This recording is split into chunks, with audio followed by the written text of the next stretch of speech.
মুসলমান নবীর উম্মত, দয়াময় আল্লাহ জানা দিনের ইমানদারের দল।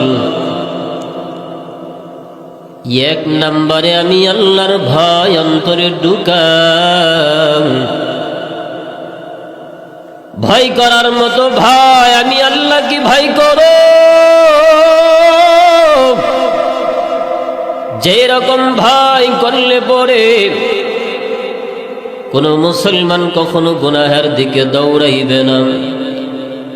যেই ভয় করার পর কোন মুসলমান গুনাহের কাজের দিকে যাবে না।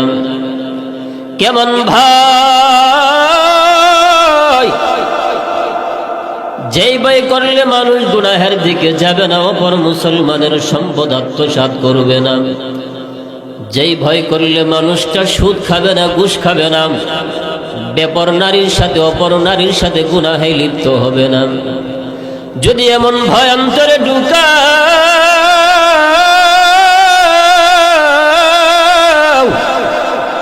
আল্লাহ জানা দেন বান্দা যদি ভয় করার মতো ভয় করতে পারো, আমি আল্লাহ হাসরের ময়দানে যেদিন কোটি কোটি মানুষ নিজের জন্য কান্না করতে থাকবে, 50,000 বছর পর্যন্ত মানুষটা দাঁড়ায় থাকবে, যে হাসরের ময়দানে আপন বলতে কেউ হবে না, ওই সময় আমি আল্লাহ আমার ওই বান্দাকে আমি আল্লাহ সবার সামনে জান্নাতি বলে ঘোষণা দিব।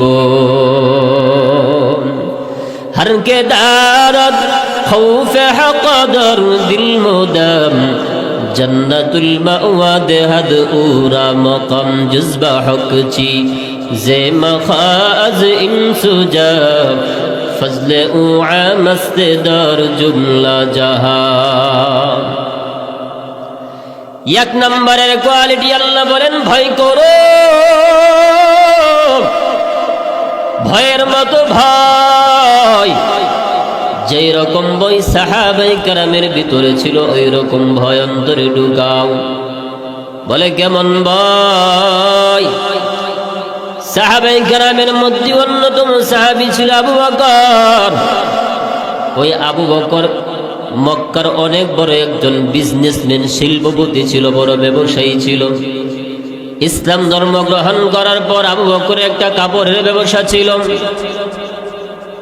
একদিন এক বৃদ্ধা মহিলা এসে আবু বকরের দোকান থেকে একটা কাপড় ক্রয় করে নিয়ে যায়। কিছুদিন পরে আবার মহিলাটা কাপড়টা ফেরত দেওয়ার জন্য আবু বকরের দোকানে চলে আসে।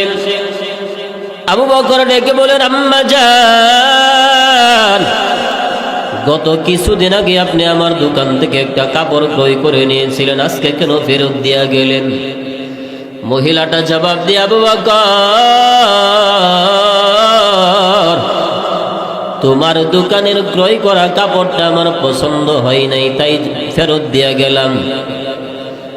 মহিলাটা যখন কাপড়টা ফেরত দিয়া চলে যায়,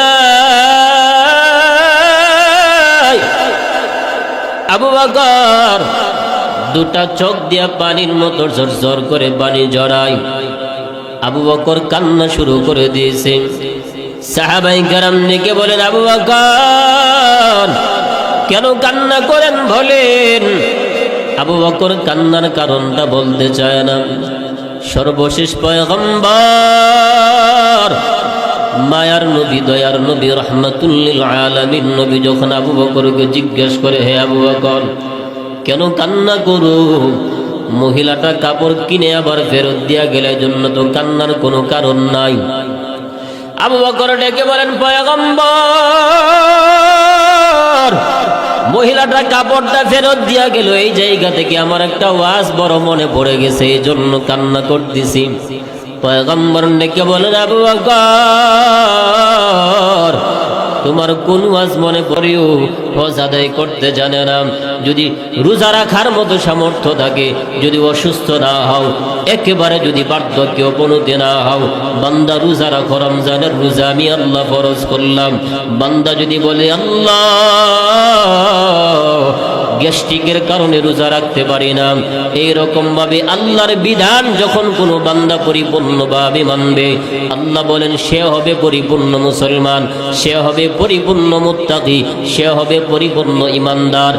আর যদি আল্লাহর বিধান পরিপূর্ণ মানতে না পারি, নিজেকে মুসলমান বলে পরিচয় দিতে পারবো না, পরিপূর্ণ মুমিন বলে পরিচয় দিতে পারবো না, পরিপূর্ণ ইমানদার বলে নিজেকে পরিচয় দিতে পারবো না। আল্লাহর দরবারে যদি পরিপূর্ণ মুসলমানের স্বীকৃতি নিয়ে দাঁড়াতে হয়, আল্লাহ বলেন বান্দা আমি আল্লাহর বিধান পরিপূর্ণভাবে মানো, মুসলমান নবীর উম্মত। শুধুমাত্র বিধান পালন করার জন্য যদি আল্লাহ তাআলা হাশরের ময়দানে তোমাকে ধরে কোনো জবাব বান্দা দিতে পারবে না। এজন্য নবীর সাহাবায়ে কেরাম নবীর জন্য যেমন পাগল ছিলেন, শুধুমাত্র নবীর জন্য পাগল ছিলেন এমন নয়, মুসলমানের পরিপূর্ণ পরিচয় তাদের মধ্যে ছিল। তারা কখনো নামাজ ছাড়ে নাই, কখনো রোজা ছাড়ে নাই, হজ করার মতো সামর্থ্য থাকলে কখনো হজ পরিত্যাগ করে নাই। এরে মুসলমান নবীর উম্মত, নবীর সাহাবী আব্দুল্লাহ আনসারী রাদিয়াল্লাহু তাআলা আনহু, আব্দুল্লাহ আনসারী আমার নবী যখন মসজিদে নববীর ইমাম, আব্দুল্লাহ আনসারী মসজিদে নববীতে নামাজ আদায় করতেন, কিন্তু তার নামাজ আদায় করার সিস্টেমটা ছিল ভিন্ন। সবাই আগে আগে মসজিদে হাজির হয়ে যেতেন, আব্দুল্লাহ আনসারী সবার পরে মসজিদে যাইতেন, আবার যখন নামাজ শেষ হয়ে যেত সবার আগে বাড়িতে চলে আসতো। এইভাবে অনেক দিন যখন হয়ে গেল, সাহাবায়ে কেরাম আরজ করলেন পয়গম্বর,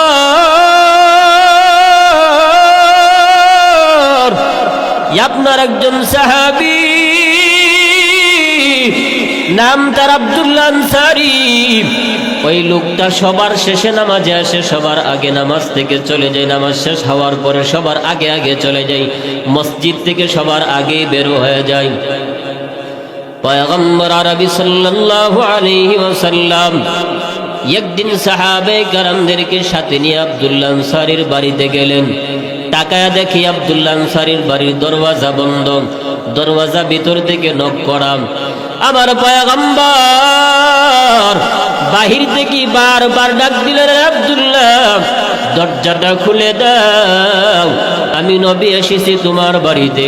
নবীজি বারবার ডাকতেছেন, কিন্তু আব্দুল্লাহ আনসারী দরজা খুলে না। মুসলমান নবীর উম্মত, আমার নবীজি ডাকতে ডাকতে একেবারে ক্লান্ত হয়ে গেলেন, কিন্তু আব্দুল্লাহ আনসারী দরজা খুলতেছে না। নবীজি যখন বিরক্ত হয়ে তার বাড়ি থেকে চলে আসবেন, এমন সময় আব্দুল্লাহ আনসারী দরজা খুলে ডেকে বলেন, পয়গম্বর মাফ চাই, ক্ষমা চাই, আপনি আমার বাড়ি ছেড়ে চলে যাবেন না। আপনার মতো মায়ার নবী, দয়ার নবী, রাহমাতুল লিল আলামিন নবী আমার বাড়িতে এসেছেন, আপনাকে কদর করার মতো আমার কোনো যোগ্যতা নাই, আপনাকে সম্মান করব এমন কোনো ব্যবস্থা আমার নাই। আমার নবী বলে, আব্দুল্লাহ আনসারী আমি তোমার বাড়িতে এসেছি, আমাকে আপ্যায়ন করতে হবে না, জবাব দাও দরজা খুলতে কেন দেরি হলো? আব্দুল্লাহ আনসারী রাদিয়াল্লাহু তাআলা আনহু দুটা চোখ দিয়া পানি জড়ায় আর কান্না করে ডেকে বলেন, পয়গম্বর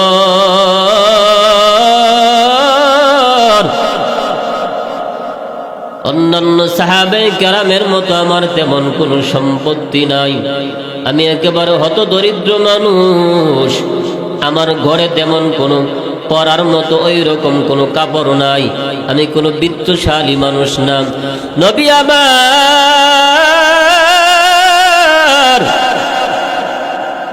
আর আমার বিবি উভয়জনে আমরা 5 ওয়াক্ত নামাজ আদায় করি। ওগো পয়গম্বর আমরা নামাজ আদায় করি কিন্তু আমাদের উভয়জন দুইজন মিলে মাত্র একটা কাপড়।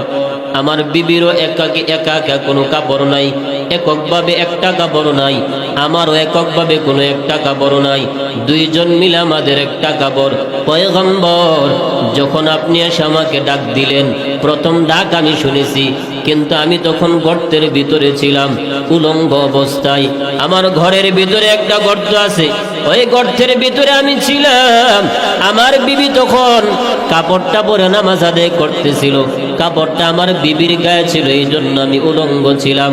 আপনার ডাক শোনার পরে আমি দরজা খুলতে পারি নাই। এখন আমার বিবি নামাজ শেষ করেছে, আমার বিবিকে আমি গর্তের ভিতরে ঢুকায়া এই কাপড়টা পরিধান করে আমি আপনার সামনে আসছি।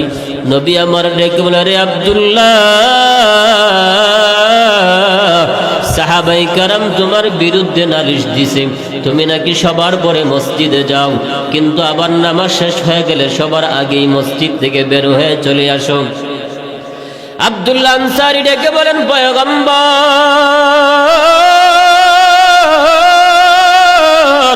বর্ণনা তো দিলাম, শুধুমাত্র একটা কাপড় দুইজনের, এই একটা কাপড় পরে আমি যখন মসজিদে যাই, আমার বিবিকে তখন আমি গর্তের ভিতরে ঢুকায়া মসজিদে চলে যাই।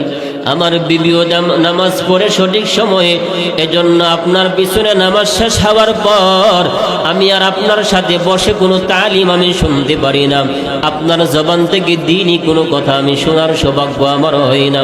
ওগো পয়গম্বর,